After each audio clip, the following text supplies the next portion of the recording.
Working class hero Mick Lynch has announced his retirement. Lynch is the leader of the trade union RMT, of which they received quite a bit of news coverage over the last 2 years due to their industrial strikes. But it was Lynch who captivated many of us with his no-nonsense media performances, dispatching pundits and Tory MPs with ease. We have a little highlight reel of the mighty Lynch. Let's take a look. And some would argue that you're actually striking your own way out of a job because you're going to contribute to the railways becoming less popular, less reliable. People are going to stop relying on the railways. Well, I don't think that's true. That's a government line that you're punting out on their behalf. That's the sort of stuff they come out with. Excuse me, you don't know. Excuse me, I'm talking to you about conversations I've had. Please, I'm not going to have you stand there and accuse me of being a government mouthpiece.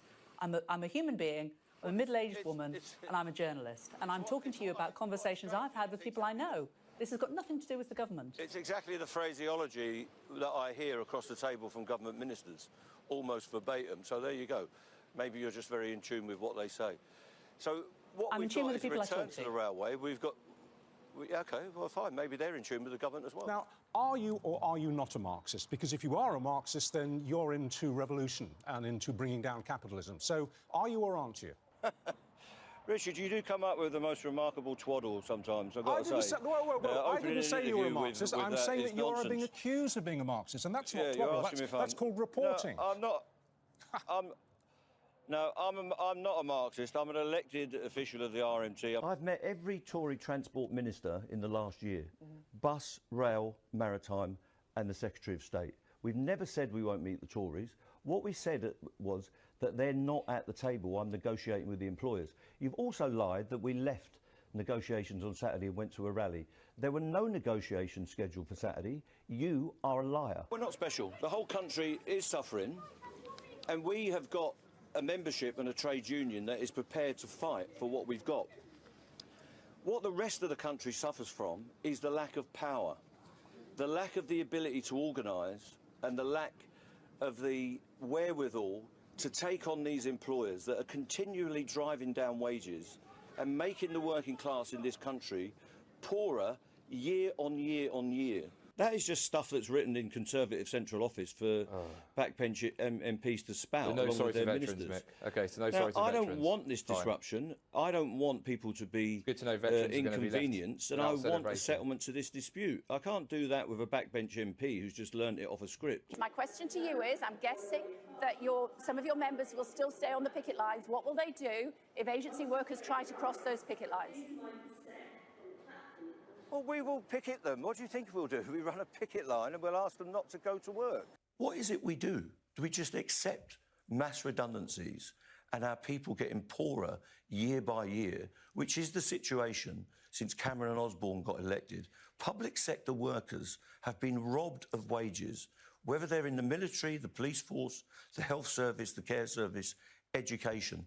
All of those people are getting poorer every year, and it's this government that's responsible for it. Oh, I love him so much. He's such a hero. But who can forget this absolute classic with Piers Morgan? What I believe is your Facebook page. I want you to confirm or deny if this is your Facebook page. It's a picture of the Hood from Thunderbirds. Can you see the likeness? Well, I'm just wondering where the comparison goes, because he was obviously an evil, criminal, terrorist mastermind, described as the world's most dangerous man who wreaked utter carnage and havoc on the public. Is that the level you're pitching this at, Piers? That is a joke amongst me and my friends, and you can see the likeness, if you like. So you're not denying that you are comparing yourself to the Hood? I'm not comparing myself to anyone. I'm me. You've literally made your profile picture the Hood. And I'm simply saying I was a massive... What? If it was a bunch of flowers, Thunderbirds fan, and the Hood was the most dangerous, evil person in the world. He's the most evil puppet made out of vinyl in the world. Is that the level your journalism's at these days? I simply asked you if that was you and your Facebook page. Well, do you think I look like the most evil person in the world, Piers? Well, now you're asking me to answer a difficult question, Mick. I don't know you that well.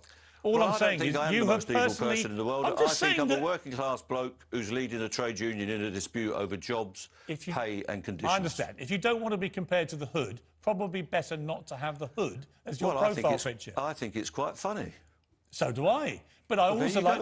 As I was a Thunderbirds fan... Is that the level we're at, though? Don't you want to talk about the issues rather than a little vinyl puppet simply, from the 1960s. I'm simply trying to get inside the kid. mindset of the man about to wreak havoc on the country. It makes me laugh, honestly, that you have the hood as your profile pic, because that's a man who wreaked havoc on the world. Well, it makes me laugh that your level of journalism has descended so far that you can't think of any other question rather than a thing about the Thunderbirds. I didn't put that picture on your profile page. Yeah, but you've chosen to spend 2 or 3 minutes of this interview talking about an irrelevant. Because you seem so irritated by the comparison. Well, because you seem so irritated by the comparison to the hood. I'm not irritated at all. I'm completely. You seem very irritated. Well, I'm not. You're not? This is your non-irritated phase, is it? What point are you trying to prove, Piers? I mean, I'm not trying to prove anything. Succeeding. You put it on your Facebook page. I'm simply asking. It's an odd choice for a union boss who's about to go on a series of strikes. Piers Morgan is the epitome of gutter journalism. Also, when he says union boss, it's elected leader, but the media does a trick there. But I just love how easy he makes it look, and it's not easy. Debating, especially on live TV, it really isn't easy. I want to get your reaction to Mick Lynch stepping down from the RMT. I wish him well, but it seems right now is the time we need people like him more than ever.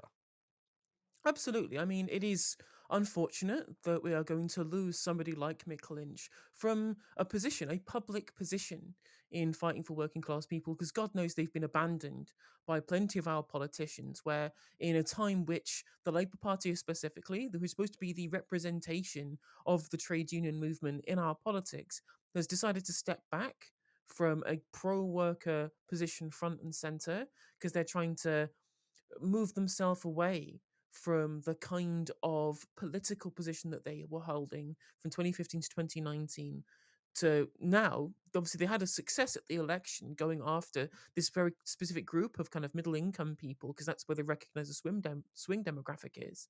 That is something that damages the connection between Labour and its heartland communities. It damages the connection between the Labour movement and their heartland communities, especially at a time when trade union membership is at some of its lowest levels ever.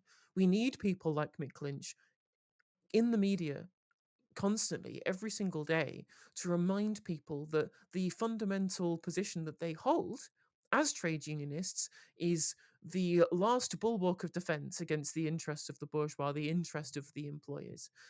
Mick Lynch made that position very clear himself. We want to bargain for our wages and for our futures and for our livelihoods.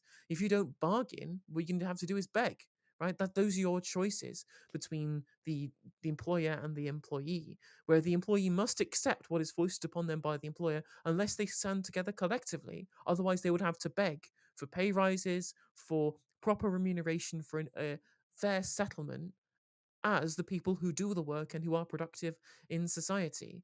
Now, one of the people who kind of tipped to replace him is potentially Eddie Dempsey. And I think Eddie Dempsey has also done a really good job at standing up for working people in this country. He'd really kind of taken on the mantle that Mick Lynch kind of started during the cost of living crisis, where they were saying that, well, there needs to be a remuneration for working people through the wage packet to rebalance our economy. And the very memorable phrase of his that Eddie Dempsey used was, the people at the top, they're having a disco and it's not on. And that kind of stuff, that kind of messaging is a thing that's sorely missing from the kind of left-wing political messaging in the country that's been abandoned by the Labour Party. People, the antidote, the political antidote to the kind of like hyper-radical Thatcherite individualism of the Reform UK movement.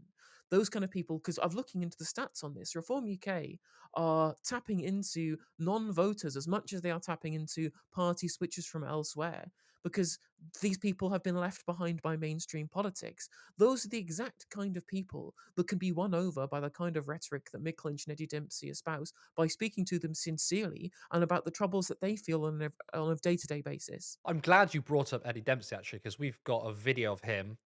Most people watching would know who he is, but if you've not seen his TV performances, they've been really good. So let's have a quick look at Eddie Dempsey, the likely successor to Mick Lynch. We don't think it's right that we've got employers making huge profits out of our industry. By the way, you don't ask any questions about that. You ask us whether we're justified in looking for pay rises. Nobody seems to worry about these companies and the profits they're taking out of our industries, at the same time as expecting workers to have pay freezes. Because you're going to lose them if you do. Pardon? Don't square up against the public. These are questions from the public. I'm not squaring up against, I'm not squaring up against the public, but all of these questions are about, are we justified in taking strike action? That's obviously what they want to ask you. Oh, well, that's the sort of thing that you want to ask, I think, in the media. I mean, you're supposed to speak truth to power. It's meant to be a noble profession, and what you do is just parrot lines from employers. Oh, stop it. And parrot lines from the government. And what you never do is point to the fact that we've got a government... Do you not watch my show in the morning? Well, I certainly don't parrot lines from the government. Heard you. Thank you very much. We've got a government right now that is bringing laws in to make it harder for workers to strike. OK. They're enforcing wage cuts on workers, and they're paying with taxpayers' money to cover the losses that employers incur during strike action. OK. We'd get to a settlement a lot quicker if they didn't do that. And we'd probably get there a lot quicker if people in the media held them to account. OK. The government doesn't come in because they don't like the questions I ask. Thanks very much. Now, I thought that was a perfect video which represents Dempsey, which is very similar to Lynch. Straight talking, no nonsense. He's also not afraid to go after the media. And I love the proper Cockney accent as well. I'm a union dealer. I will stop that. I have to say that me personally, I'm backing him as a replacement for Lynch. Helena, I can tell your thoughts on Eddie Dempsey. My question to you is, he's the assistant Gen Sec to the RMT. If he were to be leader, he's probably been holding himself back, actually, and he could be far more aggressive if he was to be the leader. I don't think that's true, but regardless of the position that he holds, it's the rhetoric that he espouses that is important. It's position where he is putting, the class interest, the people he represents, front and centre of his political campaigning. And the thing as well is that Eddie Dempsey's kind of been through the ringer in recent years. As somebody who I disagree with regards to, say, the UK leaving the European Union, at the time he made some really salient criticisms of the broader left-wing movement had been capitulated to liberals and liberal positions on things like this. There's a very famous quote where he talked about how the kind of people who have been turned away and have kind of drifted towards the kind of Tommy Robinson-style politics in this country, they've been driven there by a kind of a calculation that's been made by people within politics to try and cobble together a majority out of course, legitimate concerns for minorities in this country, together with the aspirational end of the kind of middle and lower middle classes of this country, while leaving behind its industrial heartlands. And if they only make those calculations on who is worth trying to appeal to electorally, a bunch of people who should naturally be part of the member base of the Labour movement are going to melt away. And we've seen that happen. He was very prescient in saying so. And people got angry with him for saying, why are you saying it's bad that Labour are caring about ethnic minorities? And he never said such a thing. I don't think that's true at all about the statement that he had made there. And Eddie Dempsey was the one who's been on the ground fighting with the far right. There's a very famous picture of Steve Headley from the RMT, who, with blood pouring down his face, having gotten into a bit of a scrap with people from the I think it was the EDL, and you can see Mick Lynch and Eddie Dempsey in the background doing the hard yards on the ground, defending communities from racism. So he is somebody who I have incredible respect for, and I think that he will only become an even bigger and more prominent figure in left-wing political action if he becomes the leader moving forward. Yeah, I'm glad that you brought up that point. I was going to bring it up myself, which is the comment he made about liberals and how he was trying to speak to those who are becoming convinced by Tommy Robinson that liberals have essentially virtue signaled their way through politics. And I don't think it's true, but the message that these people think is that liberals put ethnic minorities over the white British working class. It's not true, but I think that's the message that these people feel. And the left has always based their political philosophy in social and economic class issues. And I felt that was what he was trying to do. Maybe slightly clumsy in his wording, but I do want to say that, a while back we had Femi on the show, and they actually had a spat. I mean, I think it was even going to go to the courts. And he very much disagreed with what Eddie Dempsey said. My personal opinion, obviously, we have multiple different viewpoints at Turn Left, so not everyone has to agree with me. But my personal view is, I'm on board with what you're saying, Helena. I think he was making a salient point. Maybe he could have been a bit more clearer, that he wasn't trying to say, the left cares about social issues, they need to drop it. I don't think he was saying that at all, because in fact, as you pointed out, he has been in the, in the trenches essentially against the far right, like physically fighting his people, defending himself against his people. So that's not what he meant. But it's true that the liberals have abandoned class issues and they virtue signal on social issues, and they're not even good on social issues. And that does tell people who are leaning right, are falling down the right wing pipeline, and are becoming convinced by the likes of Reformer Tommy Robinson that the the working class are not cared for. And I'm glad you brought that up. One thing that I do want to ask you is, you know, moving on from specifically Eddie Dempsey and Mick Lynch, is among the left. I mean, do we lack leaders? I think both Dempsey and Lynch are fantastic communicators, but are there enough of them? I've supported the Greens for a while now. I voted for them at the election. I know you did. You're a Green member, actually. And I do see some real quality leadership from the likes of Zach Polanski, Carla Denyer. Although for a while I've wanted to see the Greens appear less technocratic and be more populist, be really aggressive in their populism. I think Zach does a good job on that, but he's the deputy, not the co-leader. What do you make of that? Oh, I 100% agree. I think we've been crying out for a real iconoclast, right? I made this point on my stream as well, in that one of the biggest things that you get, I follow Luke Trill from More in Common very closely. He does some really good work at measuring the public's opinion on loads of different issues, and I think that's a really, really interesting source to try and be able to pinpoint where the public mood is at. And one thing that comes out of a lot of More in Common's reporting on this is that in their focus groups, people feel hopeless. They feel let down by democracy. They feel like politicians are not sincere. They feel like Westminster as a system is kind of broken and that democracy doesn't function, and that's been bought out by the interests of the very, very rich.